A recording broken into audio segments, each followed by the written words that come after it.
कि कैसे जो बाधाएं यहाँ पर आ रही हैं उसे दूर करने की जो कोशिश है वो की जा रही है। चारों तरफ एक बार तस्वीर जो है विजय एजाज आपको दिखा रहे हैं कि किस तरीके की हलचल यहाँ पर बड़ी हुई है। जनरल वीके सिंह पहुंच गए हैं। जानकारी ये भी है कि किसी भी वक्त जो है वो मुख्यमंत्री भी यहाँ पर पहुंच सकते हैं, क्योंकि कल देर शाम 6 बजे के बाद से ही वो यहाँ पर मौजूद हैं, उत्तरकाशी में मौजूद हैं और लगातार उनकी ओर से जो कोशिश की जा रही है वो नजर रखने की कोशिश यहाँ पर की जा रही है। आपको टनल के भीतर की जो महत्वपूर्ण तस्वीरें हैं वो विजय एजाज आपको लगातार दिखा रहे हैं कि कैसे अंदर जोर शोर के साथ में कामकाज जारी है और 2 से 2.5 मीटर का जो 2 से 2.5 पाइप जो है वो अभी जाना बाकी है। आगे के 6 इंच के लिए जो कोशिश है वो यहाँ लगातार की जा रही है, लेकिन 45 मीटर के बाद में ड्रिलिंग में बड़ी बाधा आती है, उसको दूर किया जाता है। और लेकिन उसको दूर करने के बाद भी अभी आपको बता दें कि समस्या वो कम नहीं हुई है। दोबारा से उसकी बेल्डिंग करने के बाद में उसका काम शुरू किया जाएगा, जिसके लिए अभी थोड़ा इंतजार करना होगा। हालांकि जनरल वीके सिंह अंदर पहुंचे हुए हैं।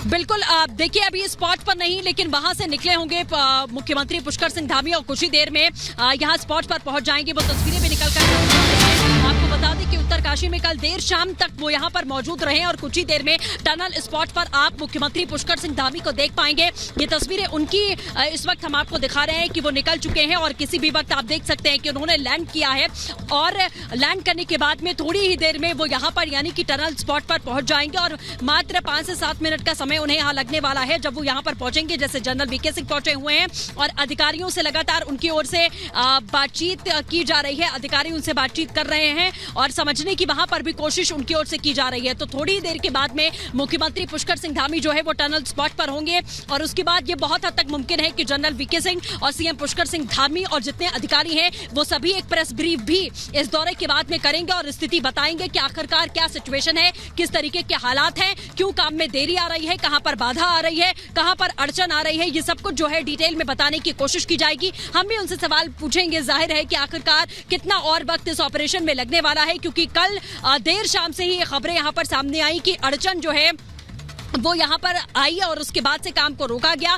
3 से 4 घंटे का समय लगा उस सरिया को काटने में, जिसके बाद सफलता मिली और आगे का प्रोसेस शुरू करने का अब इंतजार यहाँ पर किया जा रहा है। तो सीएम कुछ ही देर में यहाँ पर पहुंचेंगे, टनल स्पॉट पर अधिकारियों से बातचीत करेंगे।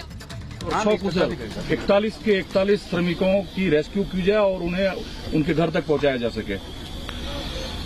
45 मीटर जो पाइप है अगर मशीन के उसके कारण से जा चुका है और रेस्क्यू अब अंतिम चरण में है। कुछ बाधाएं आ रही हैं, हम भगवान से प्रार्थना करते हैं कि जल्दी से जल्दी वो पूरा हो और जल्दी से जल्दी हमारे सभी श्रमिक भाई सकुशल बाहर आए। यहाँ पर उनके बाहर निकलने के लिए सारे इंतजाम किए गए हैं। एम्बुलेंस तैयार है, अस्पताल भी पूरी तरह से उनके इलाज के लिए और जो भी चेकअप वगैरह होने हैं वो सब हम लोग कर रहे हैं। उनके परिजनों से भी लगातार हमारे प्रशासन के लोग, स्थानीय लोग, सभी लोग उनका मनोबल बढ़ा रहे हैं और हमारा प्रयास है और सारे विशेषज्ञ इसमें लगे हुए हैं, पूरे मनोयोग से काम कर रहे हैं, पूरी मेहनत से कर रहे हैं। रात दिन रेस्क्यू चल रहा है। माननीय प्रधानमंत्री जी प्रत्येक दिन इसका अपडेट लेते हैं, पूरी जानकारी लेते हैं और लगातार चिंता करते हैं कि जल्दी से जल्दी वो भी कि सभी लोग सकुशल बाहर आए। और आज भी माननीय प्रधानमंत्री जी ने अभी जानकारी ली है, उनको अवगत कराया है और हमारे यहाँ पर लगे हुए सारे विशेषज्ञ जो बाहर से भी आए हुए हैं उन सभी का भी क्योंकि बड़ा इसमें योगदान है। निश्चित रूप से सभी का कठिन इस चुनौती को सभी लोग जो है अपना मानकर उस पर काम कर रहे हैं और हमें लगता है कि ईश्वर की कृपा से जल्दी ही जो है ये सक्सेस होगा।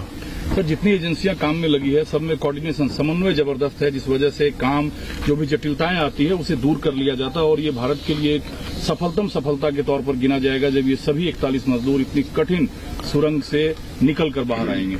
आपदा का समय है, इसमें सभी एजेंसियों ने बहुत अच्छे तालमेल से काम किया है। स्थानीय लोगों ने भी, यहाँ के प्रशासन ने भी, एनडीआरएफ ने, एसडीआरएफ ने, भारत सरकार के सभी अधिकारियों ने, राज्य सरकार के सभी लोगों ने जो भी इस काम में है, सबका इसमें बहुत सहयोग है, बहुत योगदान है और इसीलिए ये रेस्क्यू आगे बढ़ा है और अंतिम चरण में है। तो लगता है अब आप रेस्क्यू करके ही जाएंगे।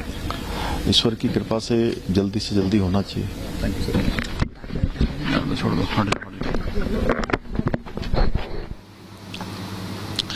तो बिल्कुल प्रदेश के मुख्यमंत्री पुष्कर सिंह धामी को आपने सुना, बिल्कुल साफ शब्दों में उन्होंने कहा कि रेस्क्यू अपने अंतिम चरण में है। इस वक्त टनल के अंदर जनरल वीके सिंह मौजूद हैं। तस्वीर एक बार संतोष जूम करके दिखाएगा, वो उस वक्त इस टनल में मौजूद हैं और जो रेस्क्यू स्पॉट है वहां तक वो पहुंचे हैं। जानकारी ली जा रही है कि कितना वक्त और लगेगा, क्या कुछ मुश्किलें जो हैं वो आन पड़ी इस रेस्क्यू ऑपरेशन के बीच, जिसके चलते कल देर रात के बाद अब ये रेस्क्यू ऑपरेशन सुबह, यानी कि फिलहाल अभी भी लगातार ये रेस्क्यू ऑपरेशन जारी है। कोशिश यही है जल्द से जल्द उन श्रमिकों तक पहुंचा जाए और जो अड़चने आई उन बाधाओं को भी लगातार निपटने की कोशिश जो है वो की जा रही है। संतोष, एक बार अगर आप हमारे दाहिनी तरफ तस्वीर दिखाएं तो आप देखिएगा वो एनडीआरएफ के जवान हैं जिनको लगातार मॉक ड्रिल को लेकर तमाम ट्रेनिंग दी जा रही है, क्योंकि कल देर रात एनडीआरएफ की 15 सदस्यों की टीम जो है वो टनल के अंदर गई थी और पूरी तरह से वेपन लेस, यानी कि उनके पास ऑक्सीजन सिलेंडर भी था, गैस कटर भी था, और क्योंकि पाइप के अंदर जाकर उन श्रमिकों का रेस्क्यू करना है, बड़े चैलेंजेस इन लोगों के सामने भी हैं, इसीलिए लगातार मॉक ड्रिल भी की जा रही है कि जब इस रेस्क्यू ऑपरेशन को लास्ट चरण होगा और उसकी शुरुआत की जाएगी, जब उस टनल से मजदूरों को निकालने की कवायद की जाएगी, उसके बाद की स्थितियां कैसी होंगी। सीधा आप चलेंगे स्टूडियो और हमारी सहयोगी आपको बताएंगे कि रेस्क्यू ऑपरेशन में अब चुनौतियां क्या कुछ है और कैसे इन मजदूरों को बाहर निकाला जाएगा।